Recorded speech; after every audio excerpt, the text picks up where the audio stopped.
qabsaa'ota ijoollee qaqqacalee lafaa dhufaa barattoota barsiisota nama waa dubbachuu nama mirga saba ofii falmuu danda'u hunda isaa kaan doorsisuudhaan kaan mana hidhaatti darbuudhaan kaan ajjeesuudhaan wanti agarsiisaa jiran waan hundi keenya beeynu kuni waan baay'ee nama ulfaatu.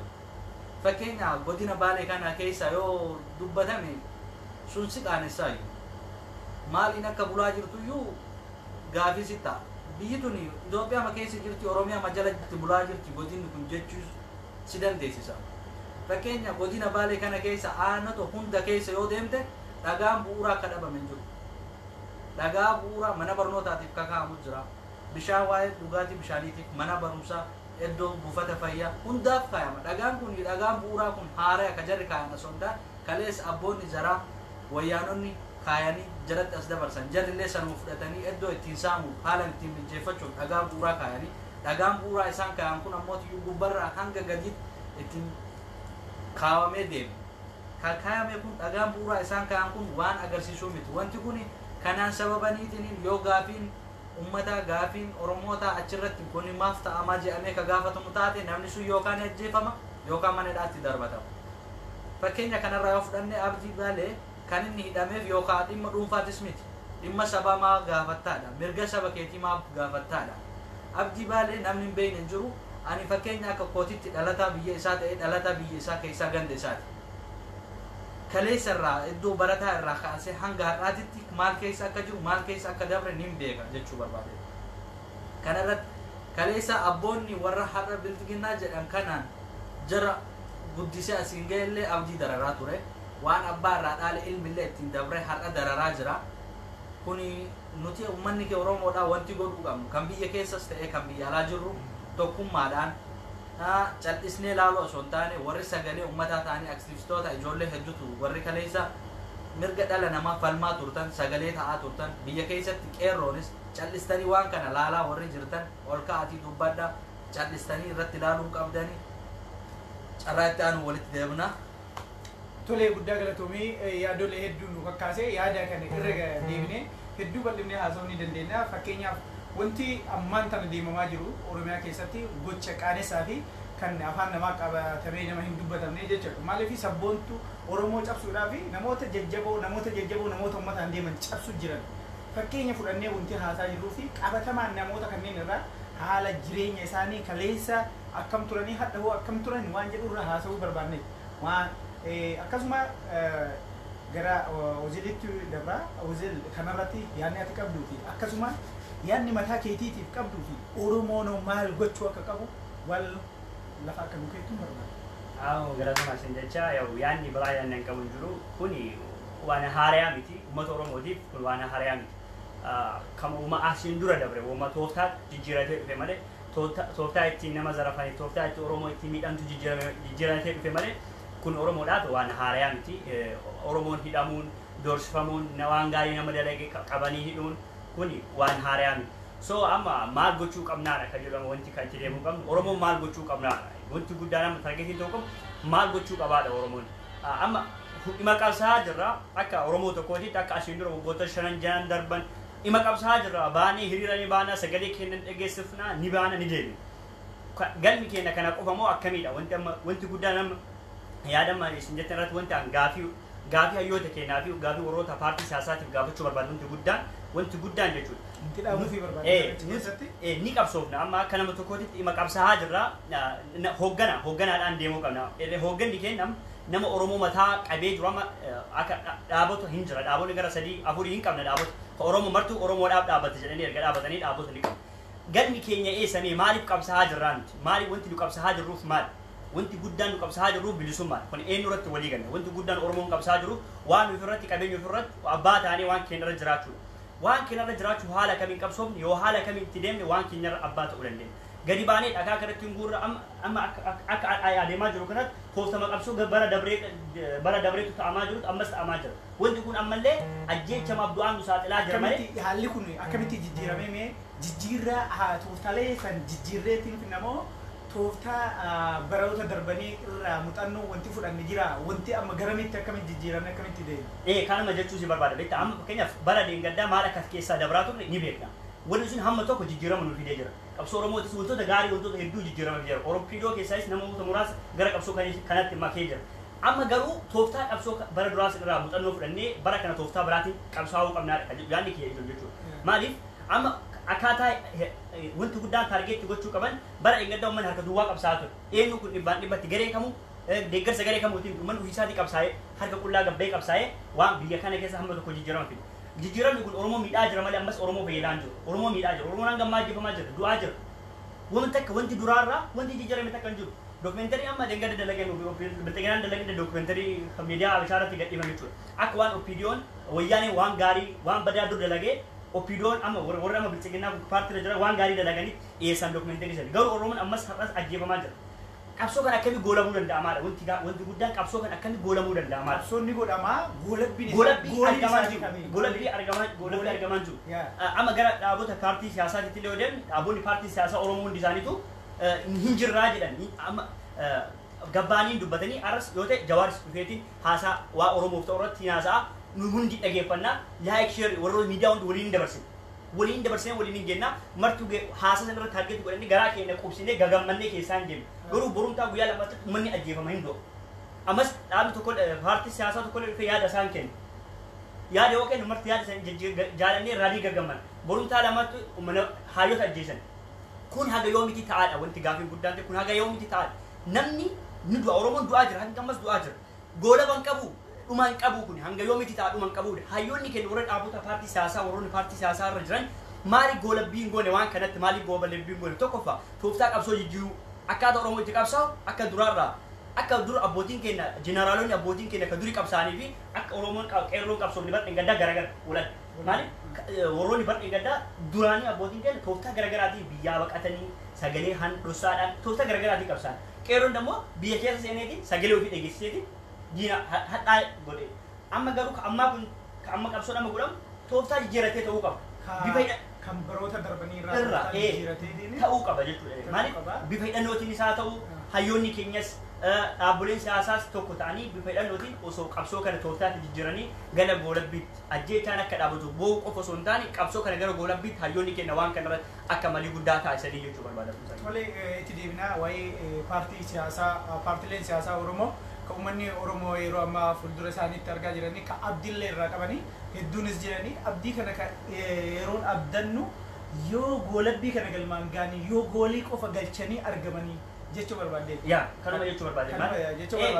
Yoo goolabbiin qabsoon godhamu kanarratti yoo goolabni jiraate amma arguu jirra hundi kennaa waa'ee biyya ta'aa jiru kana argaa jirra akka taargeetiin kana dura taanee fi amma garaagarummaan qabu akkuma dur ta'aa jirra ammas akkuma dur ta'aa jirra hin baanee hiriiraan goonaa hin deebina malee diinni diina ta'uu dhibbatti amannee jira wanti guddaan diinni keenya wanti oromoon beekuu qabdu ammas wanti oromoon beekuu qabdu diinni guddaan keenya bilxiginnaa jechuun jedhamu akka taargeetiin godhatina diinni keenya guddaan bilxiginnaa miti diinni bilxiginnaan da'oo akka dhaaba mootummaatitti waliin haa isaan waliin falmaa haa goonu malee erga mootummaatiin falmaa haa goonu malee diinni keenya guddaan kaayyoo nafxanyummaati nafxanyummaan saba ganda keenya jirti beeka ollaa keenya keessa jirti nafxanyaan ollaa keenya ganda keenya keessa kun martinuu mootummaa wajjin yaada mootummaa erga mootummaan diina oromoo ta'e mootummaa wajjin garaagarummaa takka hin qabu kana beeka garaagarummaa takka hin qabu yoo bilxiginnaa qofa taargeetti goone amma abiyyi nama tokko singil abiyyi nama tokko abiyyi qofa wajjin oromoon qabsoo isaa abiyyi qofa wajjin godhuu qabu sirna impaayera nafxanyaa kana wajjin qabsoo godhuu qaba kanaaf soo baanii hiriira deebinee galchuu osoo hin taane haala itti jijjiiruudha akka hooggantoonni keenya qabsoo kan haala itti jijjiiraniitiin karaa tooftaa qabsoo jijjiiranii goolii isaa geessisuudha. Goolii isaa geessisuu barbaade. Tolee guddaa galatoomii Uzil as deebinaa gara Sufiyaanitti as deebinu mootummaa sirna darbanii keessatti mootummaan darbanii amma mootummaa wayyaanee akka waan darbeetti ilaalaa jiru. Warri paartii bilisiginnaa jedhee of moggaasee as baasu kun akka paartii san keessa akka waan hin baane kaleessa akka waan achi keessa hin turre wayiitti ilaalaa jiru. Warri kun kaleessa keessa ture warri amma paartii bilisiginnaan tun maalidha? Akkam adeemsa isaanii keessatti wayyaaneen akkana jedhaa jiran yeroo ammaa mee maal fakkaatu mee maal amma tumsaa kanarratti warri paartii bilisiginnaa kun warruma kaleessa achi keessatti nama kennayidha nama kennatuma ajjeesaa saamaa fuudhee jala guddatee fuudhuu dhufeedha malee inni kun haaraya jechuun hin dandeenye gubbarraa kaasnee hanga jalaatti ammaan tana asirratti nu haarawaa nu paartii bilisiginnaa haarawaa jedhanii wayyaanee kophatti baasaa jiranii Wayyaanis kan kophatti baasee isaanii miti qeerrootu kophatti baasee achitti galchee amma nutu qabsaa'ee illee bakka kana geessee jiraadha. Nuus paartii jijjiiramaatii biltsiginnaadhaa jedhaa jiran.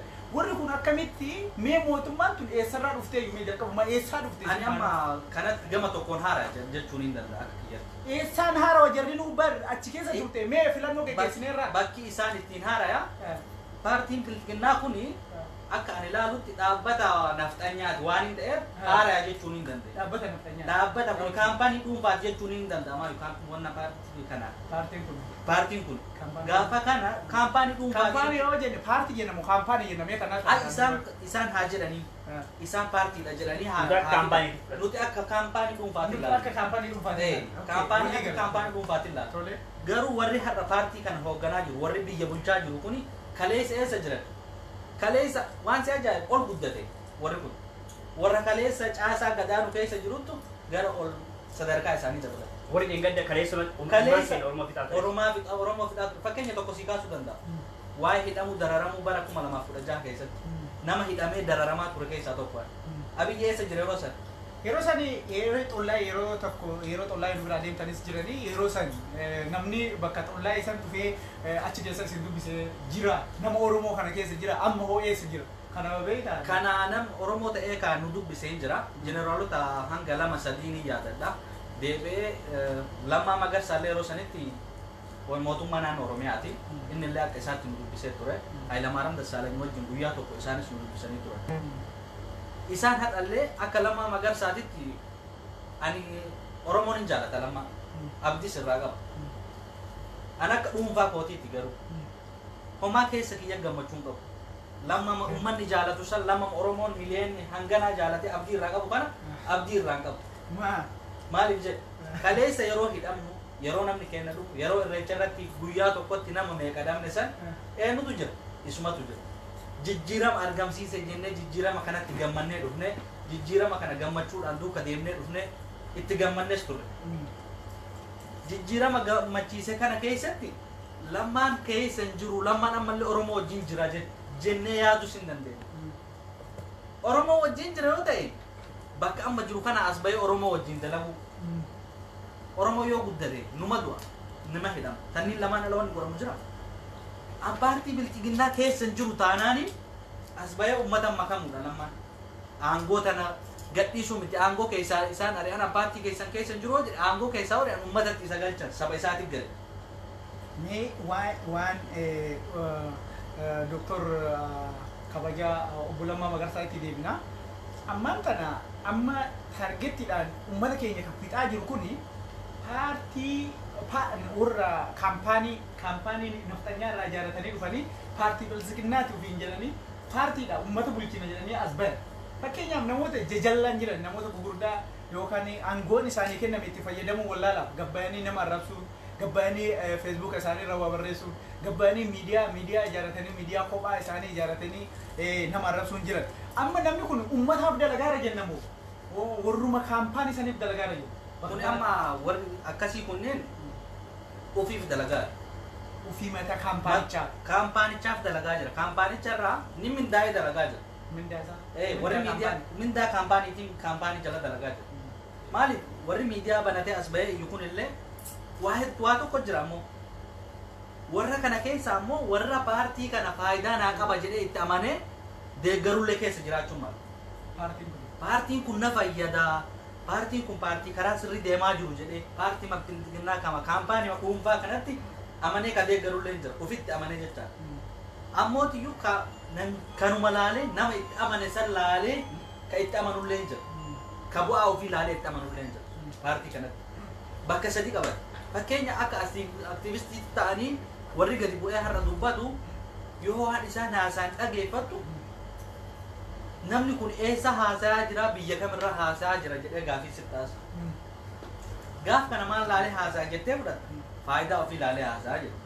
Yookaan ammootiyyuu namni tokko firri isaa paartii san keessa yoo jiraate firri isaa sun waan achi keessa jiruuf fira isaa san laalee paartii kana deeggara jechuus hin dandeessu. Fira isaa san laalee kaampaanicha san deeggaru. Paartii waan jedhamu. Wanta akkasii jira wanti amma taa'amaa jiru Sufyaan kaasee ture. Fira amma fakkeenyaaf firoomaan wal deeggaruun kun amma waan oromummaa irratti kun qoosaan amma namni tokko erga fira komkee ta'e yoo dhaaba diinummaa kana keessa hojjetaa jira kaampaanii diinaa kana keessa hojjetaa jira maaf abbaa kan kun ta'e maaf obboleessa kiyya ta'e waan dhimma oromoo irratti hojjetaa jira inni sun anaaf diina kun dhugaa jirtu dhugaa oromummaa waliin galchu namni tokko diina keessa hojjetaa jira obboleessa kiyya maaf hin taane ganda kiyyaa miti obboleessa kiyya abbaa kiyya maaf hin taane kun diina oromoo kanarratti eenyuun walii galuu qabna. Wanti guddaan dhaamsuu barbaadu amma dubbii sirraa fuudhee wanti guddaan dhaamuu barbaadu warroota amma oromummaa isaanii osoo beekan warra dheengaddas oromoo fakkaatanii waa'ee oromoo haasa'aa turan warroota miidiyaa kanarratti laayivii kanarratti waan hedduu haasa'aa turan waan oromoo irra walii galu guddaa haasa'aa turan amma garuu kaampaanii diinaa keessa dalagaa jira. Kaampaanii diinaa keessa dalagaa jira. Wanti jechuu barbaadu hin gaabbitan kun amma gadaan kun hin daba kana beekaa wanti oromoo keessa irra walii galuu qabu sirni kun gadaan kun haalli kun amma deemaa kun hin darba kun asitti waan hafu miti. Booddee garuu gaabbuuf ta'an isaan kun booddee garuu gaabbuuf ta'an ummanni kun ummanni bal'aan irra aan yoo ummanni bal'aan irra aan booddee gaabbii hamma hin jedhamne keessa seenu akka qaban kun ifaa bilis so kanaaf osoo of eeggannoodhaan of beekaatiin yoo of kabaranii yoo kasammuu qabaatanii gara ummata kanaatiin makamanii qabsoo kanatti makamanii yoo of hin beekne of hin baru ta'e oromoon obboleessallee kanaan booda obboleessallee obboleessa isaarratti dhiisaan jiru kan hundi kennaa beeku qabna jechuu barbaadu. Amma achumarratti wanta dabalu jira. Nuti oromoon wanti ilaaluu qabnu diinni kenna isa aangorra jiru san qofa jennee ilaaluun qaban qeerroon hin beeka sirritti beeka garuu diinni kenna oromos ta'ee kasi dhugaasee si ajjeese diina keetii ofirraa ajjeese ofirraa dhayi ka qawwee qabdu qawwee kee hidhadhuu bayi ka kana hundaan qabne mancaa kee qaradhuuti eboo kee qabadhuu bayi ofirraa qabi kaleessa hiriirree karaa nagahaatiin sadarkaa kanaan geenne harka keenyaan amaanaa kennine amaanaa kana nyaatamne waan ta'eef har'atan ammoo amaanaa tana finne dhiigaan fiduu qabna dhiigaan tafinne tan ammoo kennuus hin qabnu kanarratti jabaatee namni kamiyyuu ufitti amanee biyya kiyyaa falma saba kiyyaa falma ufiin falma jedhee itti deemuu qabaata kanarratti wal eegus wal laalus wal qeequs dhiisuu qabaata tokkummaadhaan bilisa ba'uun karaa salphaadhaan dhufu bilisoomuuf jechaadha namni waa baay'ee kafala lubbuun hin kafala humnas ni kafal waan qaburraa dinagdeellee waa hunda itti dhabee bilisoomu kanniin itti kafalu malee bilisummaa tan arguu hin danda'u namni kanarratti waa yoo lubbuun ta'e garaas nyaate bilisummaan kajeelin wanti kee qabeenyi kee ka nyaatu taate bilisummaa tanan hawwini dhiisi akkuma jiraattee jiraadhu guyyaa 2 buli 5 buliiti gaafa sirra geette numa duuta garuu kana waan ta'eef hundi kenna tokkoffaa wanni godhuu qabdu qabsoo gabba'uu fi ati biyya keetiif ufiif falmachuudhaaf lubbu jaalala lubbu teetiif qabduuf jaalala qabeenya kee qabdu hir'isi falmii malee wanni bilisoomin jiru biyyi gaafa dhalattu bilisummaan dhalatte jiru falmitee loltee lolchiistee gabroomtee jibbanii biraa deemanillee numa jira addunyaa keessa gabrummaa isii gabroonfataa dhaqanii jibbanii biraa ka deemanillee garuu oromiyaa irraa akkasitti akka hin deemne ammoo itti amanaa beeka ofirraa kaasuu qabaanna ofirraa kaasuuf ammootiyyuu falmii ajaa'ibaa mormii dhugaadhaa mormachuus qabna akka kaleessa baanee hiriira baanee karaa cufnee deemnee deebi'uun faayidaan lagannaa gabaa guyyaa 2 mana lagannaa gabaa lagadanii waggaa 2 gabaa dalagachuun ammootiyyuu dhiibbaa kamtu akka caalu laaluu qabna guyyaa 2 lagattee mana oolta gaafa achi baate hiriira deebuuf yookaan waggaa 2 si fudhata yookaan gabaa kana lagachuuf waggaa 2 sanii hundi lagan nama kanaafuu gabaa kana lagatte kanaafuu yoo xiqqaate lubbuu hedduutti dhabdee lagatte kana beek maaf lagatte qofaafuu ka du'aa hedduutti jira ka'idhamu kareebamu maaf lagatte qofaafuu iddoon daldala isaanii maaliif mana kee cufattee teetta saamsamee lammata deebitee hin bananii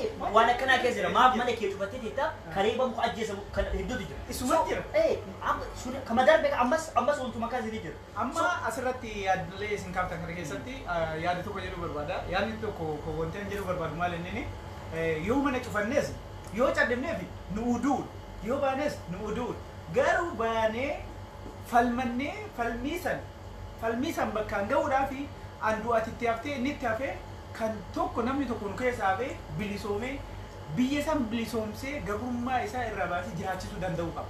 Fakkeenyaaf gabaa laganna ni lagannee gallee guyyaa takkaa hin cufan bookamaa cufattan jedhanii mana seena san booddee banuu nu dorga taayitaan isaan harka jira kan aangoon isaan harka jira kan sibiillis isaan harka jira kan amma sibiilli kun sibiilli isaan baadhatanii deeman kun yoo nu bitannee dinagdee seenaan bitannee godhannee yoo isaan nu sodaachisan ofirraa dhoofne maal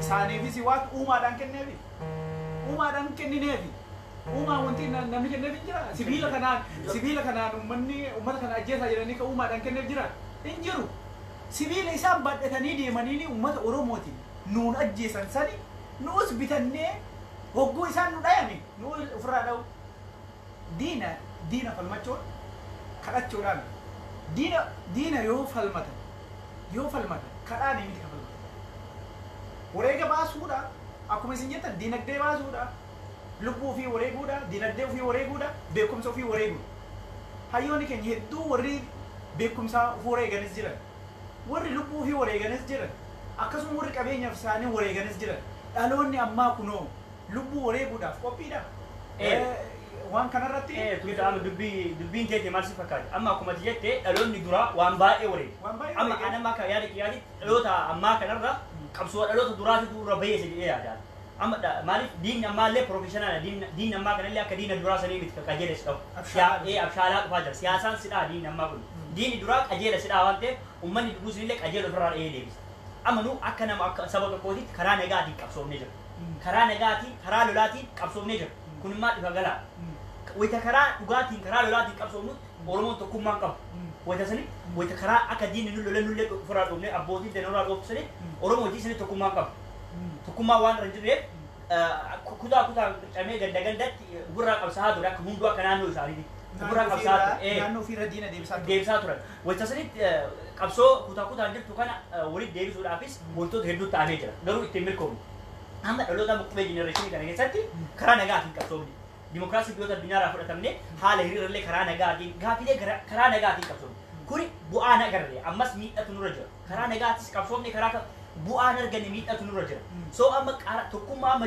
qabnu kana tokkummaa amma karaa nagaatiin qabsoofnee qabne kana karaa humna diina nutti dhufe kana akka diini nu godhu kana yoo nu irraa goone maaltu uumamaa ka jedhu gammatu madaaluu qabna jechuudha maaltu uumamaa ka jedhu maaliif ni bilisoomna gabaabumatti akka diini nu dhufe tokkummaa kanaan karaa nagaatiin osoo hin taane karaan qabsoon karaa nagaatiin godhamtu akka galma hin qabne boroota dabran irraa fakkeenya fudhachuu ni dandeenya qabsoon karaa nagaatiin godhamtu galma hin qabu maaliif diina wajjin qabsooftu karaa nagaa yoo beeke galma argata diinni atitti qabsaa jirtu qabsoo karaa nagaa hin beeku karaa lubbuu nama baasuu qabeenya mancaasu kana beeku so diina kana ofirraa qolachuudhaaf maal gochuu qabdare akka diinni kun si dhufet atis itti dhaquu qabdu so hayyoonni keenya waan kanarratti marii guddaa godhaati mataa qabaatii qabsoo keenya qabsoo Oromoo kana mataa olii qabaatii goolaa baatii hayyoota ofitti fuudhaa beektota ofitti fuudhaati warroota akkaataa tooftaa qabsoo keessa turan yaada irraa fudhadhaati kana osoo itti deemanii mataa itti godhan jechuudha barbaada. Tolee guddaa galatoomii amma qophiileen keenya gara xumuraatti deemaa jiranii gaafii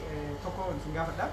Gadda galgala kan keessa sa'aatii 6 walakkaa sa'aatii biyya kanaa fi sa'aatii biyya kanaatti 12 walakkaa keessatti nama qabsaa tokko nama akka godina Arsii Lixaatitti yookaan akka qeerroo Oromoo tokkotti nama jabaa tokko Kamaal Waliyyii irratti yaaliin ajjechaa geggeeffamee ture yaaliin ajjechaa sun hin milkoomnee fi garuu lubbuudhaan hafee jira wanti kun asiin duras bakka hedduu deddeemee jira Kamaal warra Sidaamaanis waliigaltee guddaa akka qeerroo Oromootiin akka waliigaltee dippiloomaasii hedduu qaba gaafa Mayyuu Mulluqee irraa gaafa uummanni keenya buqqa'ee qeerroo Shaashamannee fudhatee iddoo sanitti argamee duutii teennas lafa tanarra jedhaa ture akkasuma Baalee Raayituu deemee ture bakkoota hedduu haga Amboollee nama deemaa ture bakkoota hedduu deddeemee qeerroo uummata Oromoo dammaqsaa ture nama kanarratti yaaliin ajjechaa geggeeffamee jira haa ta'u rabbi lubbuu isaa eega oolchee oolee hafee jira waan akkanaa kana qabsaa'ota hedduu sabboontota ijoollee hedduu tan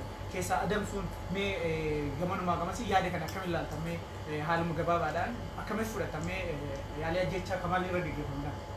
Yaalii ajjechaa Kamaal irratti geggeeffame kuni wama jiruuti mataa namaa qabanii waan tokko irra godhu wama jiruuti. Amma osoo yaalii kanatti hin seenin dura waa'ee dhimma Shaashamannee irratti waan tokko jechuu barbaada. Asiin dura ni yaadattanii waggoota 2-3 darban dura magaalaa Shaashamannee keessatti ji'a takkatti keessatti gara lubbuu Oromoota 12-11 olii dabree ture. Ji'a takkatti kana keessatti. Ji'a Ramadaanaa keessa jechuudha. Maaliif ta'amee kun jedhamee yoo yaadamu ta'e maaliif ta'amee yoo jedhame uummanni kun saba hedduutu keessa jiraata magaalattii sana keessa saboota hedduu keessa jiraata saboonni kun martuu garuu olaantummaa Oromootiin jiraatan seera Oromoo akkaataa Oromootiin kabajatanii jiraatan saboonni kun martuu kun ifaa gala akkamitti uummanni kun du'uu danda'ame yoo jedhan yoo kan jedhamu ta'u taate gama mootummaatiin miti baay'inaan kan yeroo sanii nama fixaa jiru halkan sanii qajeelfama mootummaa irraallee yoo fudhatan ta'u taate ummatuma keessa diina ummata kana keessa jirutu halkanii nama keessa diina ummatuma keessa jiru jechuudha.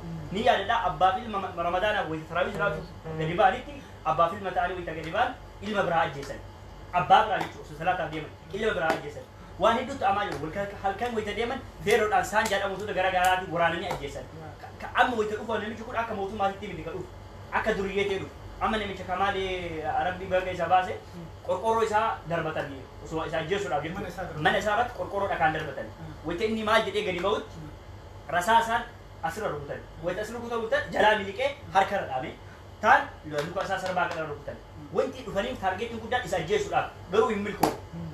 Wanti jechuun barbaadu wanti guddaan uummanni wal eegaa. Uummanni kun qabsoomaa akka ajjeecha bakka kana dura ramadaana keessa tooftaa jijjiiranii bifa jijjiiranii ajjeesuu dhufa waan ta'eef uummanni wal eegaa. Wanta baatanis galgalas ollaa keessan nama keessan eegaa. Gama mootummaatiin akka kun qajeelfame wanta akkanarra qabsoota Oromoo irratti namoota qeerroo hoggan irratti taargeetti qajeeluma isaan irratti ajjeechaan waan raawwatamaa jiruuf isaanumaa waan dhufee jiru uummanni wal eegaa. Ollaa keessanii nama keessan as eentu jira achi eentu jiraadhaati akka wal beekan jechuu barbaada. Achirratti amma Tole guddaa galatoomii dhimmuma osoo magaalaa san keessa hin bahini magaalaan sun asiin dura diinaan dhuunfatamtee turte na fakkaata. Ni beeknaa atis Sufiyaanis keessatti hin turtanii magaalaa san keessa diinaan dhuunfatamtee turte dhiyeenya baroota dhiyeenya kana keessa qabsoo qeerroon gootee bilisa baatee diina jala bilisa baatee osuma bilisa baatu humnaan bilisa baatee jirti. Magaalaan Shashamannee magaalaa sabaaf sablammoota hedduu of keessaa illee qabdu akkasumas jireenyaas wal kabajanii jiraatanii namoonni tokko tokko yaalee ajjecha isaa raawwatanii malee mee maaltu ta'e ati akka xiinxalituu achi keessatti jijjiiramni dhufee asiin dura maqaa badaadhaan himamaa turte akkasumas deebitee jidduu keessa haalli bulchiinsaatiif haalli qeerroo bulchiinsaa wal ta'ee jijjiiree jira. Amma mee maaltu ta'amee jennaan wanti kun itti deddeemaa gaggabaatunee magaalaa Shaashamannee irratti yoo fudhanne dhayamuu Kamaal qofa laaluu qofaa miti. Diinni kuni Kamaaliin qofatti xiyyeeffatee miti ka dhufe. Kamaaliin qofa miidhuu fi diina yookaan dhuunfaa walitti rakkoo qabanii miti. Namni kuni. Kamaal kuni hangafa qeerroo nama gurmeessu nama qeerroo gargaaree sochoosuu danda'u yoo ta'e akkuma kaleessa abboota teenyatti miidhaa turan akkuma kaleessa abboota teenyatti ajjeesaa turan hooggansarraa gadi deeman. Hooggansi tokko ka inni hoogganu miseensa jala qabatee hooggana. Gaafa hooggansa miseensa kana irraa qabanii battananii jaan miseensi sunis ni battana ni rifatas abdisuun deema. Fakkeenya kinnisni mootii qaba. Mootii kinnisaa sun yoo keessaa du'e kinnisni sun hin jiru hundinuu. Yoo xiqqaatti kinnisa isa yoo kumaa firee kumaa ol haa ta'u hooggansa tokkoon jiraata. Hooggansa isaa san keessaa yoo fuute gara battanuuti gara dhabamuuti ta'e. Kanarratti magaalaa Shaashamanneedha magaalaa sabaaf sablammootaati. Harka diinaa jala turte yoo jedhamee danda'ama. Kana namni hunduu kan beeku. Waan qeerroon falmee uummataa fi bulchiinsota achi keessa jiranii ka'ee harka uummata ofiitti deebise kaleessa diinni akkana godhe magaalaa Shaashamannee tana har'a nu harkatti deebite jedhee warra kaleessa isaan miidhaa ture san hin miine muwaasa jedhama. Hin miine nama tokkochan dhoohin qabeenya nam tokkoon balleessine nam tokkochan ajjeefne ilmi Oromoodha achi keessatti. Deebi'ee waan bara sadii akkas keessaa kana gara Ramadaana keessaa san yeroo sanitti nama achi keessa jiru ni yaadadha. Nama 11 akkas dhabe. Rubbuu Oromoota. Barattoota jira, nama ijoollee dalagatee galtu jira. Kanneen nama waliigala nama 11 dhabne magaalaa kana keessatti. Nama 11 kana dhabee diina kana ka ajjeese harkaan gaafa qabantu jira. Diina nama kana ajjeese. Namni kun nama kiyya ajjeese jedhee Oromoon hin ajjeese. Fuudhee warra seeraatti kenna. Eeshi gara laafummaa akkasii suni har'as nama si ajjeesillee anillee qabeetuma yoo akkanuma qabee nama biraatti kan kennu gara laafummaa akkasii suni eessaa nu geetti reemee waan kana san tokkoffaa sanii kan miidhu kan hundaa Oromoo miidhaa jiru sun amma wanti dura kaasee ture tooftaa qabsoo jijjiiruu qabnaa kan jedhu wanti guddaan as gara laafummaan wantoonni bara eeggaddaa bara duraa ta'an hedduu baran irraa barumsa nuu ta'uu qabaadha. Wanti diina nu ajjeesuu dhufe kallattii gara laafummaa mootummaa dhiyeessuu kanaan qajeela taargeet godhanii ajjeesu. Maaliif kallattii kun dhiwaa dhugaa jirtu jechuudha. Kun amma waan jiru kanarratti kaleessa akkasitti deemaa ture. Bifa sanii maal fakkaanne sodaatas fakkaanne wallaalas fakkaanne deema. Kaleessa fuutee ol hiitaa guyyaa 5 timurteessii hidhaan isaanii achi keessa waan turu miti. Inni nyaachiftaa mindaa qaba inni kun ijaaramee itti ka dhufe mootummaarraa ijaaramee dhufe. abbaa qabeenyaa warra kan mootummaatiin buluu irraa ijaaramee dhufe hoteela dhuunfaa keessaa fuudhanii wanna kennantu jira mootummaa kennantu jira murteen isaanii hagammaa namni beeku hin jiru mindaa qaba inni mana hidhaa san keessa taa'e fuudhanii achi mana hidhaa san keessa jiraanuun beekamu yeroo sanii poolisiin fuudhee deemuun hin argama malee waan si ajaa'ibu fuudhamee harkaan itti kenname poolisiin waan kana fuutii yeroo sanin deemtiini boru namni madua tole guddaa galatoomaa yeroo takka waa'ee dhimmuma as deebi'a magaalaalee Oromiyaa hedduu garaagaraa keessatti iddoo waltajjii keessatti iddoo namoonni keenya galan keessatti boombiin darbamaa ture yeroo jalqabaatiif muummicha ministeeraatiif yeroo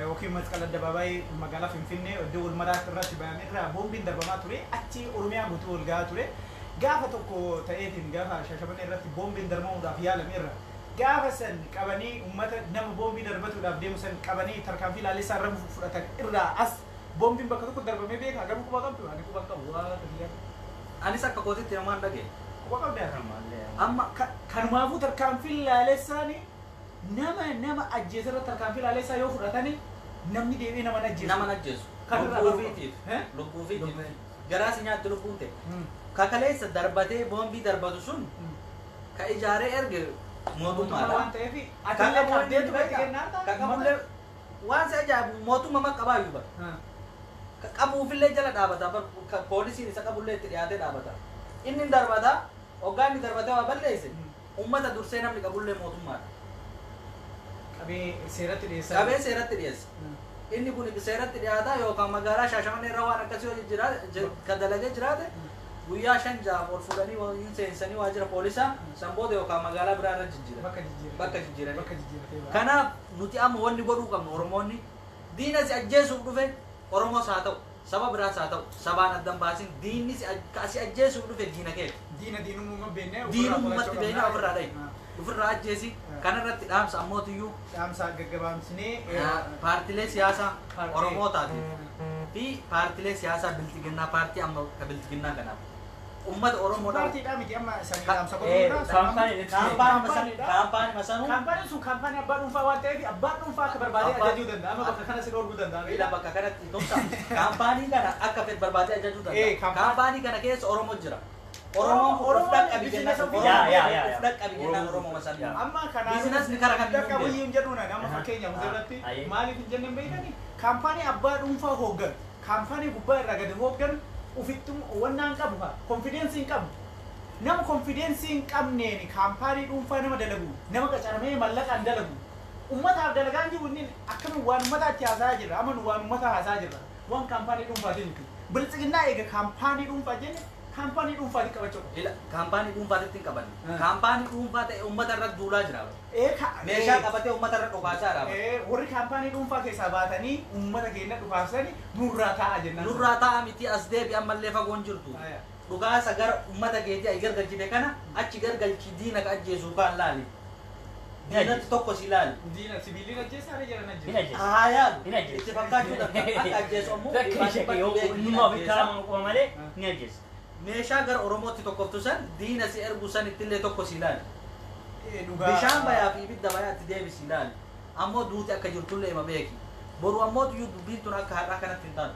kaampaaniin irra ijaarame kun jibuus hin danda'a kaampaaniin kun kasaaraa guyyaa lamaa kasaaraa guyyaa takkaan guyyaa lamaa amma kasaaraa guddaa keessa kan jiru kun ufuma onni mar lubbu mar re'aa faara malee kasaaraa guddaa keessa jiru amma amma fakkeenya kaampaanii hojjettoota isaanii yoo laalte si ajaa'iba hojjettoonni maan kaampaanii kana bu'uuranii kakkaa'anii abbaan maan kaampaanii kana yoo fuute laal nama kaampaanii kana jiisu malee nama kaampaanii kanaan deemu miti kanaan ammoo paartii miti kun kaampaaniidha keessaa gara paartii ummataatti deebi'a gara ummataatti deebi'a amma paartii Oromoota hin jirani paartiin Oromoodha yeroo paartii Oromoo kana gadi fageenya waan irra haasofnu jiru maaliif paartiilee Oromoo irratti eega Oromoof ta'an eega Oromoof dhaabban eega Oromoof paartii ta'an eega waan dhuunfaa keenyaan ta'anii walii galteen tokko ta'uun nu barbaachisa kan jedhu irratti mata duree yeroo biraa itti aanu waa'ee dhimma paartii irratti abbaan barbaade ati dhimma paartii kamiin bakka bu'ii dhufi atillee paartii barbaade bakka bu'ii dhufi garuu galmi keessa tokko ta'uu beekuu danda'uu qabda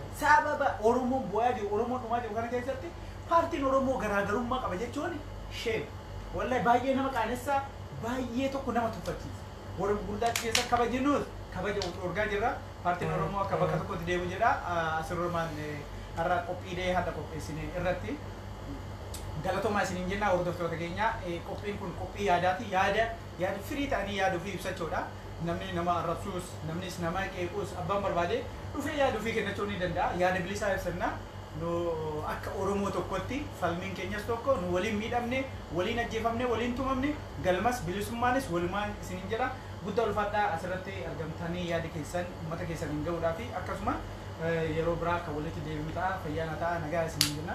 Galatoomaa isinis sakenna atis iddoo fagoorraa yaada kenna nurraa fuunee isin dabarsuuf iddoo fagoorraa dhufee innis bakka kanatti argamee yaada nurraa fuudheetiin hamma tokko nutis waa isinirraa barannaa isinis waan nurraa barattanii waan haga ammaa sa'aatii kana yoo xiqqate 200 akkas ga'uudha nu wajjin isaa kana teessanii waan nu dhaggeeffataniif maqaa uummata Oromootiin maqaa bilisummaatiin guddaa galatoomaa isin jechuudha.